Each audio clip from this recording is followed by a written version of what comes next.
Selama kurun waktu 16 Agustus hingga 19 September 2021 saja, kantor wilayah Bea Cukai Jatim 2 mengamankan 2.590.031 batang rokok ilegal. Selain itu juga sebanyak 3.820 gram tembakau iris dalam kurun waktu yang sama, yang menyebabkan kerugian negara hingga miliaran rupiah. Karenanya, upaya pemberantasan peredaran rokok ilegal lewat operasi gempur terus digalakkan. Hal-hal yang menjadi objek operasi gempur rokok ilegal antara lain rokok tanpa dilekati pita cukai atau yang dilekati pita cukai palsu. Ada pula rokok yang dilekati pita cukai bekas pakai hingga rokok yang dilekati pita cukai yang bukan haknya atau tidak sesuai peruntukannya. Karenanya, edukasi seputar gempur rokok ilegal, kampanye rokok yang tidak dilekati pita cukai atau biasa disebut rokok polos sebagai salah satu ciri rokok ilegal tidak pernah berhenti digaungkan. Operasi pasar dan sosialisasi bahaya barang kena cukai hasil tembakau ilegal terus dilakukan serentak demi mengurangi peredaran rokok ilegal di masyarakat. Mengingat, rokok ilegal dapat mengganggu stabilitas perekonomian serta mengancam keberlangsungan para pelaku usaha yang taat pada ketentuan. Masyarakat pun diharapkan ikut berperan aktif jika menemukan kegiatan peredaran atau produksi rokok ilegal. Selamat malam pemirsa, selamat berjumpa dalam program Dialog Khusus bersama Biro Hukum Pemerintah Provinsi Jawa Timur. Nah pemirsa, kalau kita berbicara mengenai sosialisasi terkait dengan pemberantasan rokok ilegal, itu memang selalu intens dilakukan oleh pemerintah. Tidak terkecuali juga sosialisasi peraturan perundang-undangan terkait dengan barang kena cukai. Nah saat ini kita berbicara mengenai ketentuan bidang cukai gempur rokok ilegal. Sejauh ini seperti apa sih sebenarnya pelaksanaannya dan bagaimana untuk hasilnya sendiri? Nah di studio JTV pemirsa sudah hadir para narasumber. Ada Ibu Dr. Lili Pujiastuti SHMH, Kabiro Hukum Setda Provinsi Jawa Timur. Selamat malam Ibu Lili, terima kasih sudah hadir malam hari ini. Sehat selalu ya pastinya. Alhamdulillah, Assalamualaikum warahmatullahi wabarakatuh. Waalaikumsalam warahmatullahi wabarakatuh. Juga sudah hadir Bapak Insinyur Untarto Wibowo MPA, Kakanwil Ditjen Bea Cukai Jatim 2. Pak Un, selamat malam. Selamat malam, terima kasih sudah hadir. Waalaikumsalam, sehat ya Pak ya? Alhamdulillah, syukur kalau begitu. Terima kasih. Tidak ketinggalan ada Bapak Aliadi Mustafa SIP pemirsa, Ketua Komisi B DPRD Provinsi Jawa Timur dari fraksi PKB. Pak Aliadi, selamat malam Pak. Assalamualaikum. Waalaikumsalam warahmatullahi wabarakatuh. Terima kasih sudah hadir, sehat selalu pastinya ya. Alhamdulillah. Baik, dan pemirsa pastikan selama 1 jam ini Anda menyaksikan program Dialog Khusus bersama Biro Hukum Pemprov Jatim, ketentuan bidang cukai gempur rokok ilegal. Pak Un, ini kita tahulah bahwa Jawa Timur ini merupakan penyumbang cukai yang cukup besar juga, begitu ya. Kontribusinya juga luar biasa. Ini untuk realisasinya seperti apa Pak untuk tahun ini?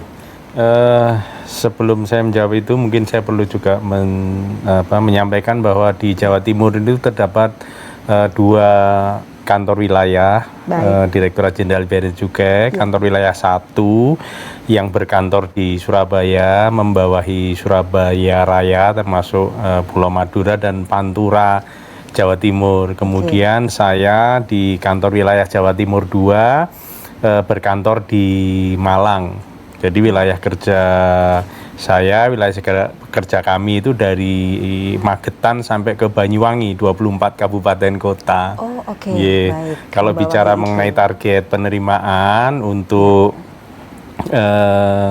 Jawa Timur 1 yang di Surabaya itu targetnya 59 triliun tahun ini. Terus untuk kami di Jawa Timur 2 itu 49 triliun target untuk tahun ini. 95% berasal dari cukai hasil tembakau. Yang 5%-nya adalah dari bea masuk kegiatan ekspor impor di pelabuhan Tanjung Perak dan mungkin juga Juanda. Kalau bicara mengenai realisasi penerimaan, alhamdulillah sampai dengan hari ini year to date itu kami sudah sedikit di atas 100%. Mudah-mudahan kami bisa mempertahankan angka itu sampai dengan nanti akhir tahun itu insya Allah sekitar 103-104% dari target. Mudah-mudahan tidak meleset perhitungan kami. Berarti artinya melebihi target juga. Insya Allah ya Pak Un ya. Iya. Oke. Baik. Nah Bu Lili, ini kalau kita bicara juga tadi Pak Un sudah menyampaikan begitu ya terkait dengan realisasinya bahkan sudah melebihi target begitu ya Ibu. Ini kalau kita bicara pengawasan sendiri dari pemerintah Provinsi Jawa Timur terkait dengan barang kena cukai, utamanya rokok ini seperti apa? Ya, terima kasih. Jadi memang pemerintah daerah atau provinsi di sini itu diberi ada dana bagi hasil dari cukai tembakau, di mana dana itu digunakan satu untuk peningkatan kualitas bahan baku, jadi kedua untuk lingkungan sosial, ketiga untuk peningkatan industri, keempat untuk sosialisasi. Jadi sosialisasi terkait dengan kepatuhan untuk bayar cukai. Dan keempat terkait dengan pemberantasan barang kena cukai yang ilegal. Jadi memang dana itu kita gunakan di berbagai aspek tadi. Baik. Oleh karena itu dana itu dibagi. Kami dari Biro Hukum itu kebagian untuk sosialisasi. Nanti yang peningkatan bahan baku itu di Biro Perekonomian, di Dinas Pertanian. Jadi memang macam-macam. Jadi tidak kami sendiri, ada beberapa OPD perangkat daerah yang memang memiliki tusi untuk melakukan itu. Jadi kami melakukan sosialisasi. Tahun ini kebetulan kami melakukan 20 kali Pak sosialisasi terkait dengan untuk cukai ini. Jadi kita lakukan sosialisasi ke masyarakat dengan bergandeng dengan DPRD, gandengan dengan Kanwil juga untuk melakukan sosialisasi ke beberapa kabupaten kota. Jadi tujuan preventif dulu ya, preventif dulu karena nanti kalau mau melakukan represi penegakan hukum, karena cukai ini kan termasuk pajak, jadi ketentuannya undang-undang, maka sanksinya pasti sanksi di undang-undang, bukan kewenangan dari pemerintah daerah, tapi kewenangan pemerintah pusat. Oleh karena itu kita banyak preventif, yaitu berupa sosialisasi untuk meningkatkan kepatuhan masyarakat dalam membayar cukai atau membeli barang-barang yang memang harus ada cukainya. Legal seperti itu ya pastinya. Tapi kalau yang mau saya tanyakan ke Pak Ali Hadi, ini terkait gini Pak, kalau teman-teman di DPRD Provinsi Jawa Timur sendiri, seperti apa sih selama ini dukungannya begitu untuk pertumbuhan petani tembakau? Kita tahu lah terkait dengan kontribusi cukai sendiri begitu ya, Jawa Timur kan cukup besar Pak Ali Hadi, seperti apa? Baik, terima kasih. Berbicara soal dukungan, tentu kami DPRD Provinsi Jawa Timur yang kebetulan hari ini sebagai Ketua Komisi Perekonomian itu saya, tentu lebih berpihak kepada kepentingan masyarakat petani tembakau dalam hal ini. Artinya apa? Perhatian pemerintah yang diberikan kepada para petani tembakau khususnya di Jawa Timur, yang kurang lebih sekitar 400.000 KK petani tembakau ini belum sebanding dengan kontribusi yang diberikan Provinsi Jawa Timur kepada pemerintah pusat. Baik. Kaitannya dengan bagi hasil tembakau itu. DBHJT itu tadi ya? Kita bisa bayangkan misalnya Jawa Timur ini satu-satunya provinsi terbesar memberikan kontribusi kepada pemerintah pusat. 2020 kemarin tuh 101,09 triliun, Mbak. Itu bukan uang kecil. Hasil daripada cukai bagi hasil tembakau itu. Di BHJT itu. Ya, belum lagi hal-hal lain. Artinya apa? Tentu kami di sini bersuara atas nama masyarakat, khususnya para petani tembakau. Perhatian yang lebih serius pemerintah pusat, pemerintah provinsi, kabupaten, untuk senantiasa memberikan atensi khusus kepada petani tembakau. Makanya senang sekali hari ini saya ketemu dengan Ibu Lili, Kepala Biro Hukum. Saya berharap pemerintah Provinsi Jawa Timur ini sesegera mungkin berkolaborasi dengan DPRD untuk segera membentuk peraturan daerah yang secara khusus masalah tembakau. Karena peraturan daerah yang kita punya ini, peraturan daerah perlindungan petani misalnya nomor 5 2015 itu sifatnya masih umum. Baik. Yang kami butuhkan adalah peraturan daerah Provinsi Jawa Timur yang lebih khusus mengatur, melindungi dan apapun lah istilahnya para petani tembakau. Jadi 400.000 KK itu bukan barang kecil, Mbak. Kemudian dengan tenaga kerja yang dipergunakan bisa mencapai 600.000. Bayangkan Jawa Timur ini kurang lebih 100.000 hektar lahan yang Luasan lahan tembakau ya. dipakai biasa untuk tembakau. Baik. Dengan kapasitas produksi sekitar 125.000 ton tembakau. Luar biasa sekali. Iya, Pak. Dan sekali lagi, tentu ini kepada pemerintah pusat melalui Pak Kakanwil sebagai kepanjangan dari Departemen Kementerian Keuangan dari Jakarta. Aspirasi ini mungkin barangkali perlu terus disampaikan kepada pemerintah pusat. Artinya apa? Baik. Bagi hasil yang diberikan oleh pemerintah pusat kepada pemerintah daerah, provinsi dan kabupaten itu masih jauh sekali dari harapan.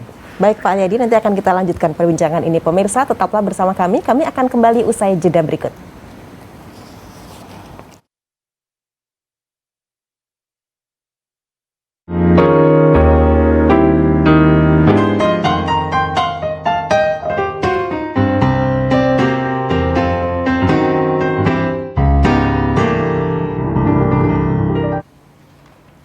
Ya pemirsa, kembali dalam program Dialog Khusus bersama Biro Hukum Pemerintah Provinsi Jawa Timur. Silahkan pemirsa, nanti Anda juga bisa bergabung bersama kami melalui WA interaktif 0881 0272 03852. 0881 0272 03852. Jadi hanya pesan teks saja yang kami terima, dan nanti Anda juga bisa menanyakan hal yang terkait juga dengan ketentuan bidang cukai gempur rokok ilegal dalam dialog khusus pada malam hari ini. Baik Bu Lili, mungkin bisa menjawab apa tadi yang sudah disampaikan oleh Pak Aliadi. Ya, terima kasih. Ya. Jadi memang benar, jadi kaitannya dengan adanya dana bagi hasil cukai itu yang dipakai untuk peningkatan kualitas dari bahan baku, kemudian kegiatan untuk lingkungan sosial dan sebagainya. Itu sebenarnya di Provinsi Jawa Timur dengan arahan Bu Gub kita sudah mengusulkan nantinya di tahun 2022 akan ada regulasi Pak terkait dengan Raperda Perlindungan dan Pengembangan Pertembakauan di Jawa Timur. Jadi nantinya insya Allah rancangan peraturan daerah ini menjadi legitimasi bagi pemerintah Provinsi Jawa Timur dalam melakukan perlindungan dan pengembangan petani tembakau dan juga menjadi dasar hukum bagi petani-petani juga untuk mendapatkan perlindungan, peningkatan kualitasnya serta penggunaan dana bagi hasil ini bisa mencapai tujuannya. Jadi kan memang cukai ini diambil dari masyarakat untuk masyarakat, sehingga apa yang diambil dari masyarakat tadi dimanfaatkan sebesar-besarnya untuk masyarakat. Misalnya sekarang juga digunakan untuk BLT ya, dengan adanya pandemi ini, dari cukai itu tadi juga digunakan untuk BLT khususnya bagi buruh pabrik rokok, petani tembakau itu bisa dipakai seperti itu. Jadi tapi nanti dengan Raperda ini justru akan memberikan legitimasi. Jangan sampai apa yang dilakukan pemerintah nanti salah karena dasar hukumnya nggak ada. Kita kan selalu didasarkan pada asas legalitas. Insya Allah nanti dengan bantuan DPRD Pak, Raperda ini untuk 2022 bisa tercapai, jadi bisa berhasil ditetapkan supaya menjadi dasar hukum. Ya, memang harus berkolaborasi dengan DPRD. Jadi perda itu bisa terjadi kalau sudah ada kesepakatan, kesepahaman dengan antara eksekutif dan legislatif. Dan nanti juga pasti akan ada semacam pertemuan lebih lanjut begitu ya Ibu ya pastinya pasti, ya. Pasti. Nah Pak Un tadi kan menyebutkan untuk realisasi artinya bisa di atas sedikit lebih target begitu. Dan selama ini kan juga pemerintah sudah intens Pak untuk melakukan sosialisasi terkait dengan gempur rokok ilegal, peraturan perundang-undangan tentang cukai.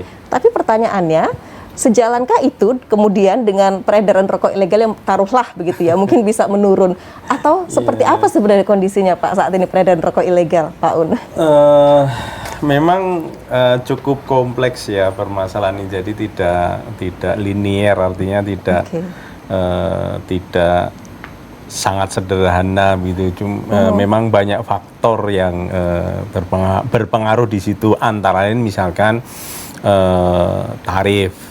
Jadi tarif, karena memang tarif cukai itu kan keseimbangan antara mereka yang concern terhadap tenaga kerja, mereka yang concern terhadap industri, mereka yang concern terhadap kesejahteraan petani tembakau, kemudian ada juga yang concern terhadap kesehatan, termasuk juga concern terhadap kecenderungan prevalensi merokok untuk anak-anak yang semakin tinggi. Itu kecenderungan seperti itu, sehingga tarif cukai itu dibuat sedemikian rupa sehingga seimbang itu. Namun demikian tentunya banyak hal yang berpengaruh di situ, termasuk juga dengan tingginya tarif cukai yang dirasakan oleh sebagian masyarakat, baik itu masyarakat produsen maupun masyarakat konsumen.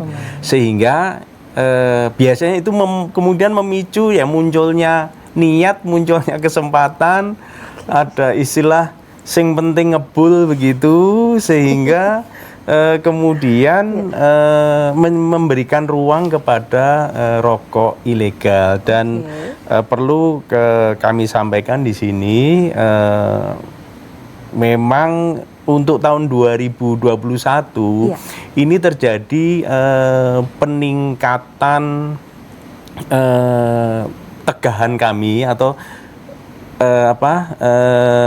tangkapan kami terhadap rokok ilegal gitu. Nah, inilah yang kemudian membuat kami dan juga kemudian bekerja sama dengan pemerintah provinsi, kabupaten, kota, DPRD provinsi, DPRD kabupaten, kota untuk terus menggaungkan kampanye gempur rokok ilegal ini, tentunya dengan dukungan dari DBH CHT yang 25% diantaranya memang dipergunakan untuk kegiatan penegakan hukum, di samping juga 25% yang lain untuk sosialisasi dan 50% untuk kesejahteraan. Dan kami menyebutnya sebagai policy bantalan begitu. Ya Pak tapi bisa disebutkan tidak, maksudnya untuk modusnya sendiri seperti apa sih, kok kemudian ini trennya malah semakin naik begitu ya Pak ya?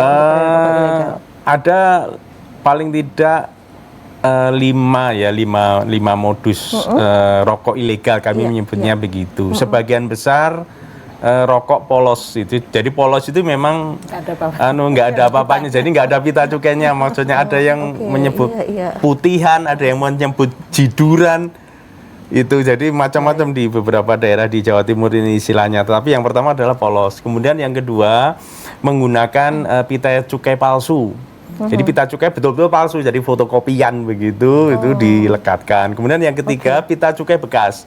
Pita cukainya asli, tapi bekas punyanya orang itu. Jadi kelentean gitu di dalam bahasa di lapangan. Sudah pernah dipakai, kemudian dipakai lagi ke rokok yang kelentean gitu. Terus kemudian yang keempat adalah menggunakan pita cukai yang bukan haknya. Jadi kan ini ada golongan-golongannya, ada sigaret putih mesin, ada sigaret kretek mesin, ada sigaret kretek tangan, ada klobot gitu. Nah, semakin rendah tadi yang saya sebutkan tadi, semakin kecil tarifnya sehingga harganya semakin murah. Nah, itu yang murah itu kemudian ditempel ditempel yang harganya harusnya lebih tinggi. Jadi cukai pita cukai dari SKT ditempel di rokok di SKM itu, sehingga dia dalam tanda kutip berhemat gitu.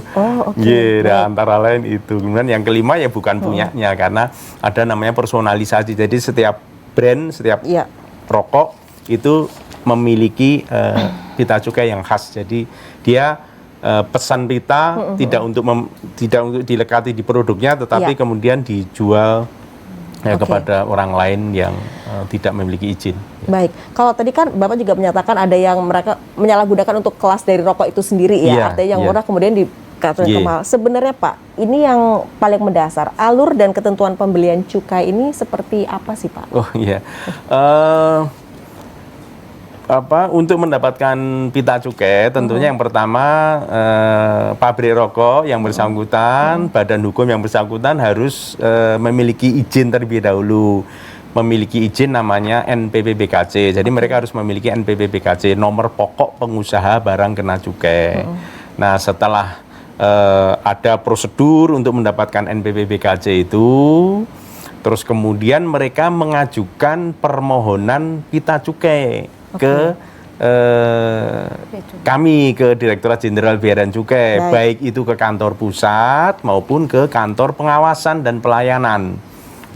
Nah, kemudian itu nanti akan ada proses pemesanan ke perum-peruri. Nah, kemudian mereka nanti menebus pita cukainya itu dengan kemudian ada dokumen namanya CK1. Jadi mereka membayar, ada yang pemesanan itu misalkan untuk 1 semester begitu, nanti dia akan tebus 3-4 kali gitu. Nah, prosesnya seperti itu. Itu sebenarnya prosesnya bisa dikatakan memudahkan atau mungkin ada yang mengatakan kok agak-agak sulit seperti itu Pak sebenarnya? Insya Allah bagaimana, sih Pak? selama ini sudah semakin mudah ya, karena sebagian besar memang sudah online ya, sebagian sudah online, dan di dalam kasus-kasus tertentu memang keterlambatan pita cukai itu karena misalkan pemesanannya terlalu mepet misalkan gitu, sehingga menjadi agak tersendat, atau kemudian yang bersangkutan kemudian ada case sehingga tidak bisa diberikan sepenuhnya. Tetapi tentunya kami sangat terbuka apabila ada hal-hal yang misalkan merasa para PR, para pengusaha rokok itu kemudian merasa bahwa ada kesulitan, kami tentunya sangat senang untuk bisa mendengarkan. Artinya itu bisa menjadi masukan juga seperti itu ya Pak ya, ya. betul, Oke, ya, baik. ya. Nah, Pak Aliyadi, kalau Dewan sendiri melihat seperti apa sih untuk mengawasi terkait dengan pembagian dan juga penggunaan untuk dana bagi hasil cukai hasil tembakau atau DBHCHT? Ini pengawasannya seperti apa sampai saat ini? Tentu dalam setiap penganggaran eksekutif pasti berkoordinasi dengan DPRD. Ya. Agar betul-betul sesuai sasaran seperti apa yang disampaikan melalui PMK 7 2020 misalnya. Ada beberapa hal-hal yang memang harus menjadi prioritas untuk bisa memberikan anggaran dari dana itu supaya benar-benar tepat sasaran. Karena tidak cukup hanya sebatas datang, sosialisasi, bla bla bla, tidak bisa seperti itu.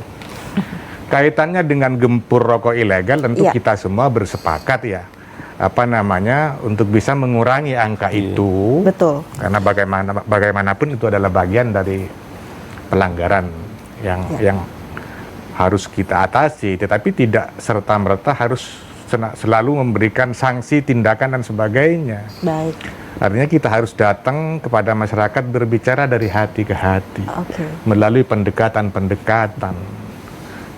Nggak bisa semata-mata kita karena itu dianggap bersalah langsung sanksi begini, tidak bisa seperti itu. Ya. Jadi bagaimana kita bisa memberikan pemahaman secara penuh kepada masyarakat kita khususnya di Jawa Timur agar bisa taat hukum, taat aturan. Baik.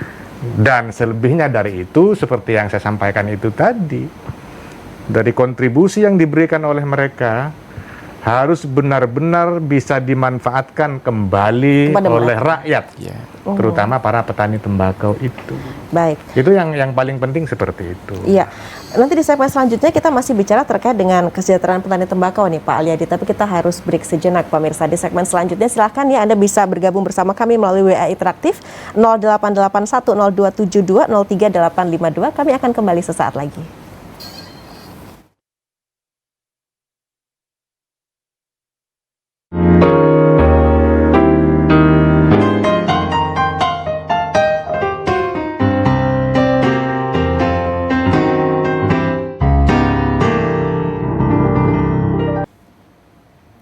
Ya pemirsa, saat ini Anda tengah menyaksikan program dialog khusus bersama Biro Hukum Pemerintah Provinsi Jawa Timur. Kami membahas terkait dengan ketentuan bidang cukai gempur rokok ilegal. Sudah hadir Ibu Lili Pujastuti, Kabiro Hukum Setda Provinsi Jawa Timur, kemudian Bapak Untarto Wibowo, Kakanwil Dijen Bea Cukai Jatim II, serta Bapak Aliyadi Mustafa, Ketua Komisi B DPRD Provinsi Jawa Timur.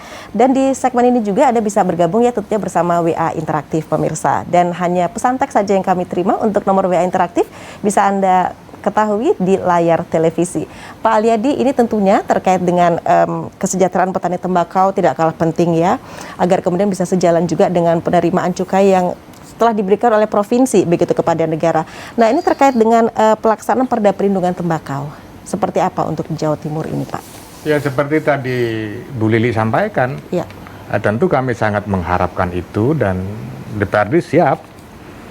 Komisi B dalam hal ini yang memang berkaitan langsung secara kemitraan dengan Dinas Perkebunan yang di dalamnya adalah tembakau ini. Tahun ini alhamdulillah sudah merampungkan rancangan peraturan daerah menjadi peraturan daerah Provinsi Jawa Timur kaitannya dengan desa wisata misalnya. Oh, oke. Maka tahun depan Ya. saya berharap tentu kepada Biro Hukum untuk menyiapkan sebaik mungkin draft raperda itu dipersiapkan dengan segala sesuatunya sehingga tahun depan bisa kita mulai membahas rancangan peraturan daerah yang berkaitan langsung dengan kesejahteraan para petani tembakau. Oke. Itu menjadi harapan. Kita tahu Mbak, Jawa Timur ini luar biasa sekali kaitannya dengan petani tembakau dan rokok ini. Indonesia ada sekitar 700 sekian pabrik rokok. Itu 451 kurang lebih. Pabrik rokok itu ada di Jawa Timur, Mbak. Hampir 60%. Iya, iya. Jadi semuanya di Jawa Timur. Baik. Nah, inilah pentingnya kita semua termasuk pemerintah provinsi hadir dalam artian memberikan advokasi kepada para petani. Iya. Tidak hanya melindungi, tetapi bagaimana mereka bisa diperdayakan sebaik-baiknya. Karena ini luar biasa sekali. Baik. Kadang-kadang pemerintah kita ini kan juga tidak konsisten. Satu sisi, ya mohon maaf Pak Kakanwil, mengejar target untuk bisa mendapatkan kontribusi yang sebesar-besarnya. Tapi pada sisi lain, pemerintah lalai juga untuk bisa memberikan perhatian kepada para petani. Belum lagi misalnya kaitannya dengan perokok itu tadi. Kita ini kan lucu-lucuan, Mbak. Kalau kita beli rokok, ada tulisan merokok membunuhmu misalnya. Tapi kenapa masih dijual? Oke. Bagi hasilnya juga dibutuhkan. Ini kan menunjukkan sesuatu yang menurut saya kurang konsisten. Apalagi WHO teriak-teriak bagaimana para perokok ini bisa berhenti semua. Itu kan sesuatu yang kurang masuk akal. Akal-akalan semua kan. Baik, Ya, Pak. satu gambaran misalnya gudang garam misalnya. Iya. Sering saya guyon dengan teman-teman, gudang garam di Kediri itu mereknya gudang garam. Tapi isinya itu bukan garam, tapi tembakau dan rokok itu. Kok namanya gudang garam? Di situ saja kan sudah kelihatan. Iya, Pak Aliadi. Baik, Bu Lili, begini terkait dengan tadi apa yang disampaikan ya, Perda Perlindungan Petani Tembakau. Kita bicara juga mengenai aspirasi para petani tembakau tentunya di Jawa Timur, Ibu Lili. Ini ada petani tembakau di daerah itu yang meminta DBHCAT digunakan untuk pembangunan tempat penampungan tembakau. Apakah kemudian ini bisa aturan-aturan dari segi aturan bisa dilakukan begitu oleh pemerintah daerah? Seperti apa, Bu Lili? Terima kasih.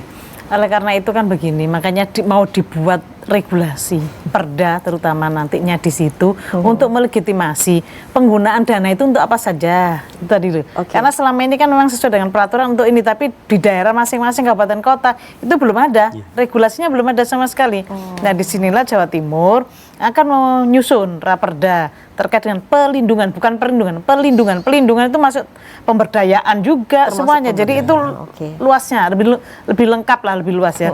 Jadi nanti kita itu, ini kan masih rancangan Mbak, nanti di Perda 2022. Jadi pertama kita lakukan identifikasi permasalahan terkait dengan petani tembakau itu apa saja sih permasalahannya, bagaimana pemberdayaannya, bagaimana nanti meningkatkan atau memfasilitasi sarana prasarana untuk usaha tani tembakau. Itu kita lakukan identifikasi semua permasalahan sehingga kemudian kita bisa menetapkan alternatif solusi yang dipakai.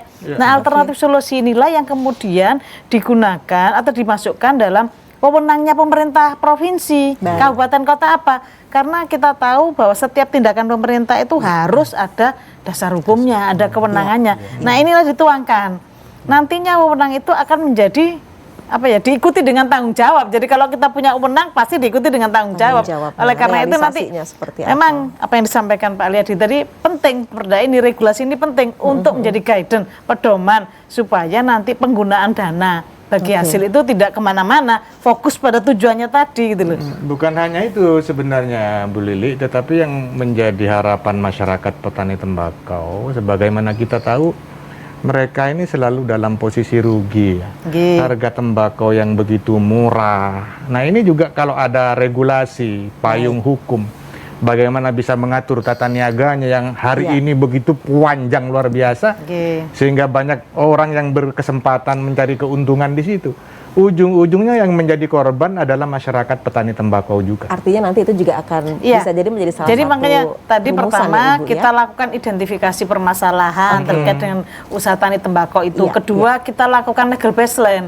Kita bagi kewenangannya, mana kewenangan pusat, mana kewenangan pemerintah kabupaten kota, mana kewenangannya provinsi. Jadi kita nanti lakukan sesuai dengan peraturan perundang-undangan kewenangannya apa saja, sehingga nanti ini bisa tercapai semua, Pak. Jangan sampai nanti kita sudah buat ternyata ini kewenangannya pusat. Jadi kan nggak bisa melakukan juga provinsi. Oh ini kewenangannya kabupaten kota.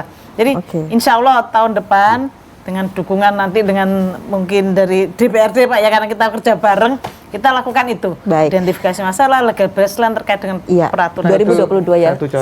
Sebentar Pak Aliadi, kita ada pemirsa yang sudah bergabung melalui WA interaktif dari Pak Rahmadi Sidoarjo. Sebenarnya dana dari cukai itu selama ini untuk apa saja? Sebagai petani kecil dan orang awam, saya ingin menanggapi paparan Bapak, cukai mahal dan harga rokok otomatis mahal katanya untuk kesejahteraan petani. Kesejahteraan yang mana Pak? Kami dari dulu jatuh bangun gak ada sejahteranya, dan rokok itu dikasih gambar apapun konsumen gak akan takut, dari Pak Boy. Oke, 2 pertanyaan. Sebentar silakan. Mungkin Ibu dulu yang menjawab pertanyaan Pak Rahmadi Sidoarjo. Dana dari cukai itu selama ini untuk apa saja? Iya, terima kasih. Jadi gini loh, memang kalau kita ngomong sosialisasi pencegah patuhan itu kan kita mengubah perilaku sebenarnya ya. Jadi memang nggak sulit ya Pak ya, patuh itu. Nah kalau cukai tadi kan saya sudah sampaikan, pertama terkait dengan peningkatan kualitas bahan baku, kedua lingkungan sosial. Nah itu bisa dipakai, contohnya di Kediri itu dipakai rumah sakit untuk mendirikan rumah sakit. Kemudian itu ya? Dari DPHC. Kemudian ada peningkatan untuk tenaga kesehatan, kemudian sarana prasarana. Nah kebetulan kalau saya, karena saya di Biro Hukum, tusi saya adalah kaitannya dengan penegakan hukum, sosialisasi hukum. Saya diberi dana ya, saya lakukan untuk penegakan hukum melalui sosialisasi, iklan layanan masyarakat, kemudian melalui media massa. Ini kita lakukan. Tapi nanti di Dinas Perkebunan itu kan ada juga dana itu di sana yang bisa digunakan. Jadi sesuai dengan tusinya masing-masing. Itu mungkin itu yang bisa saya sampaikan. Saya tambahkan kaitannya juga dengan pertanyaan nomor 2 tadi. Silahkan Pak Aliadi. Pak Boy.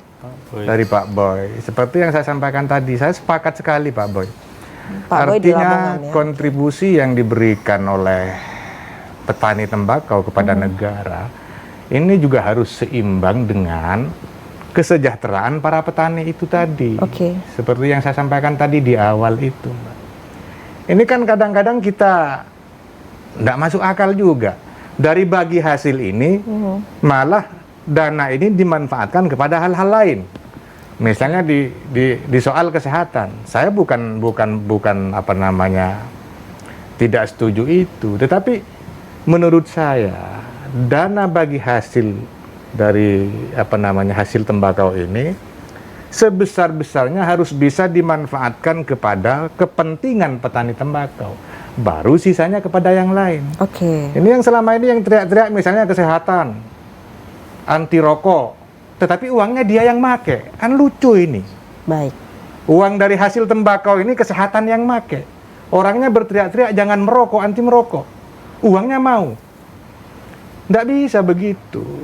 Artinya apa? Kalau pemerintah pusat mau konsisten, dana bagi hasil dari cukai tembakau ini harus dimanfaatkan sebesar-besarnya demi kepentingan masyarakat petani tembakau. Titik. Itu yang paling penting. Utamanya itu maksudnya Pak Aliadi seperti itu. Bu, mungkin ada semacam penjelasan apa sebenarnya kemudian kalau di bidang kesehatan juga ibaratnya mereka kecipratan untuk dana bagi hasil cukai tembakau. Tentu bukan tanpa alasan ya. Iya, jadi gini loh, memang dalam peraturannya itu dana bagi hasil ini peruntukannya ada tadi peningkatan bahan baku, kemudian ada lingkungan sosial, industri. Itu masuk lingkungan sosial. Iya, jadi ada peruntukannya. Nah, saya nggak tahu pembagiannya ya. Kita ini kan dapat ya, terus dibaginya. Nah itu dibaginya memang ada 5 ya Pak ya, bagiannya ya.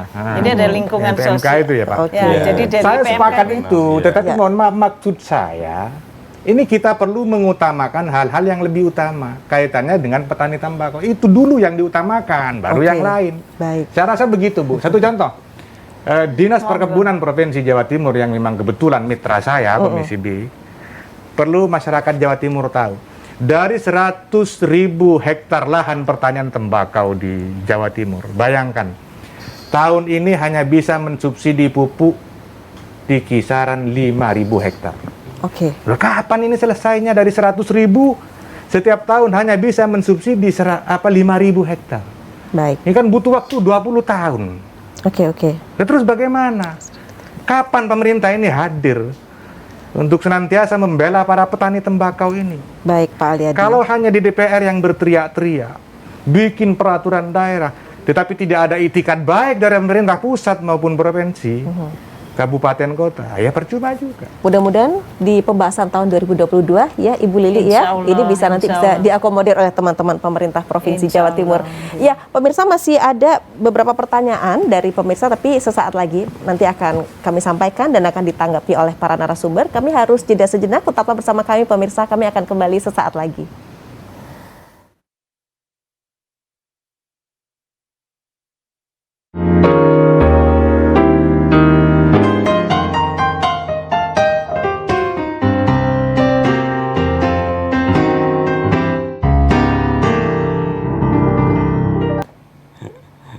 Terima kasih pemirsa Anda masih setia untuk menyaksikan program dialog khusus bersama Biro Hukum Pemprov Jawa Timur, Ketentuan Bidang Cukai, Gempur Rokok Ilegal. Ini ada pemirsa yang sudah bergabung dalam WA Interaktif.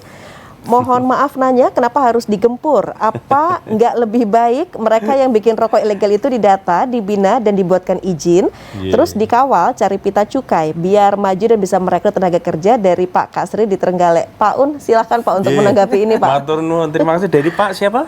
Pak Kaseri. Pak Kaseri di Trenggalek ya. Trenggalek. Saya kira Pak Kaseri sudah perso lah kalau di Trenggalek itu tahun ini bertumbuh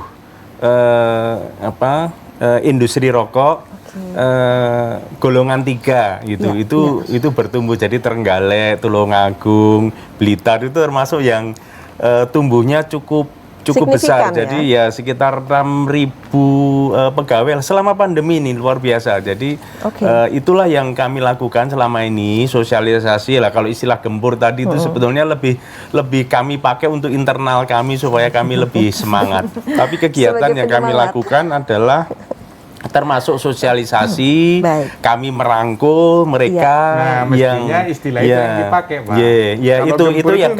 Itu yang kami pakai. Jadi bahwa kami yang kami lakukan adalah memberikan sosialisasi, pembinaan kepada mereka, dan itu buktinya bertumbuh gitu. Buktinya bertumbuh gitu. Jadi tidak soal istilah gitu kan. Jadi itu buktinya cukup besar pertumbuhan itu. Dan di dalam di BHCHT itu ada satu bagian yang dipergunakan untuk membangun namanya KIHT, Kawasan Industri Hasil Tembakau, yang ini sedang kami lakukan beberapa pemerintah kabupaten dan kota itu di Jawa Timur ini sudah mulai bergerak untuk melakukan studi, baik itu studi banding ke yang sudah jadi, itu ada di Sopeng di daerah peredaran, dan di daerah produksi itu ada di Kudus itu. Dan ini insya Allah sih dalam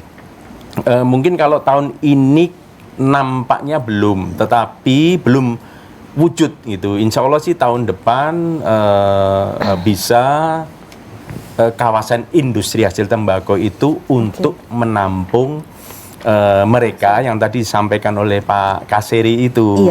Itu pembinaannya bisa dilakukan oleh perusahaan rokok yang sudah ada ataupun juga pemerintah daerah. Itu bisa nanti menampung mereka untuk bisa nanti berusaha dengan legal. Dan alhamdulillah selama ini memang tahun ini pertumbuhannya menurut kami luar biasa. Sudah gitu. Bagus begitu ya. Baik, Bu Lili silakan Bu untuk menambahkan mungkin atau melengkapi tadi apa yang disampaikan Pak Kaseri. Iya, jadi mungkin itu masukan aja mungkin dari kalimat yang kemudian nancap ke pemikiran kok gempur-gempur gitu. Mungkin ini sebenarnya adalah pembinaan. Jadi mungkin bisa nanti masukan dari Pak Kasar itu bisa mengubah ya Pak ya. Dalam artian kan kita di sini artinya kan yang digempur adalah pelanggarannya. Betul. Pelanggarannya. Tujuannya itu sebenarnya. Bukan pada apa jukanya tadi istilahnya yang gawat. Ya, pelanggarannya itu yang digempur. Tapi bagaimanapun memang tadi saya awal sampaikan bahwa kepatuhan untuk bayar pajak, bayar cukai itu adalah perilaku. Nah, ini adalah kita ini sosialisasi atau bagaimana sih cara meningkatkan kepatuhan, mengubah perilaku tadi untuk patuh, untuk membayar, karena kita tahu bayar pajak aja loh, sama saja kan pajak penghasilan. Kalau bisa penghasilan saya jangan dikenakan pajak, yang lain ya dimasukkan. Nah, itu adalah satu perubahan perilaku yang perlu dan agak lama. Ini perlu adanya suatu instrumen Pak ya, nggak hanya peraturan saja, tetapi ada instrumen-instrumen yang lain. Mungkin dari DPRD juga, bagaimana cara-cara kita untuk meningkatkan kepatuhan, karena mohon maaf negara kita memang salah satu sumber terbesarnya juga dari pajak dan cukai. Yang itu yang harus kita pahami bersama, sehingga nah ini saya sisinya hukum. Kemudian nanti ada teman-teman tadi lewat pemberdayaan, lewat apapun itu untuk mengubah perilaku tersebut, Mbak. Jadi itu mungkin. Ya ini nanti mungkin juga masukan dari Kak Kanwil terkait dengan perda kita. Insya Allah. Saya akan pulaan, Mbak. Jadi akan ngangsu kawrunya. Bagaimana sih cara-cara yang kita bisa lakukan untuk materi muatannya? Yang penting materi muatan. Bagaimana pelindungan? Saya mengatur kewenangan, pelindungan tadi kepada petani tembakau, kemudian bagaimana juga meningkatkan termasuk kemarin pertemuan kami dengan Ibu Gubernur juga demikian gitu. Jadi saya malah menyampaikan dibalik saja. Jadi apa sih yang diperlukan itu. Jadi dibalik. Jadi apa sih yang memang earmarknya pemanfaatannya memang sangat ketat itu. DBHJAT itu memang sangat ketat. 50, 25, 25 itu memang untuk ini memang sangat ketat. Sudah ada aturannya gitu. Itu. Jadi kami kemarin tawaran, udah kalau begitu dibalik gitu. Apa sih yang diperlukan? Buktinya itu pernah terjadi tahun 2019 itu stunting. Itu bisa masuk sekarang. Di tahun 2020 itu sudah bisa masuk, bisa dibiayai untuk mencegah stunting, bisa dibiayai dari DBHJAT. Jadi artinya kan dibalik gitu. Jadi tentunya keaktifan dari pemerintah daerah, kota, kabupaten, itu provinsi sangat dibutuhkan itu sangat diperlukan. Ini ada lagi pemirsa yang bergabung. Saya dari petani tembakau Mojokerto. Petani di sini dulu petani tembakau, tapi sekarang ganti tanam karena nanam tembakau terus merugi. Kemudian selanjutnya bapak-bapak yang berwajib kalau berani telusuri rokok ilegal, mana pabriknya, jangan yang jualan palen kecil-kecil yang ditangkap, ditahan, didenda. Kalau berani pusatnya digerebek. Oke, sebentar Pak Liadi, yang terkait dengan itu tadi Pak, petani tembakau di Mojokerto itu tadi Pak. Setuju sekali. Tetapi seperti yang saya sampaikan di awal Mbak, tidak cukup hanya dengan sebuah tindakan dan sanksi. Ini harus pendekatan. Bagaimana masyarakat kita bisa taat itu. Satu, yang kedua, perlu masyarakat tahu juga bahwa bagi hasil dari hasil tembakau ini yang diberikan oleh pemerintah pusat kepada pemerintah provinsi, kabupaten itu sangat kecil sekali, Mbak. Satu contoh misalnya Provinsi Jawa Timur berani setor 101 triliun, 101,09 triliun. Itu malah pemerintah Provinsi Jawa Timur hanya kebagian sekitar 2%, Mbak. 19 triliun sekian. Itu pun pemerintah Provinsi Jawa Timur hanya mendapat bagian 30%. 500 sekian miliar. 70% masih diberikan kepada pemerintah kabupaten. Kabupaten penghasil 40%, 30%-nya kabupaten kota termasuk di luar penghasil itu. Ini kan tidak masuk akal. Uang 101 triliun dibalikin ke sini hanya 1,9 triliun. Tuh yang lain mau diberikan ke siapa? Baik. Pak, sebentar kita harus jeda sejenak pemirsa. Tetaplah bersama kami usai jeda pariwara berikut. Kami akan kembali hadir ke hadapan Anda.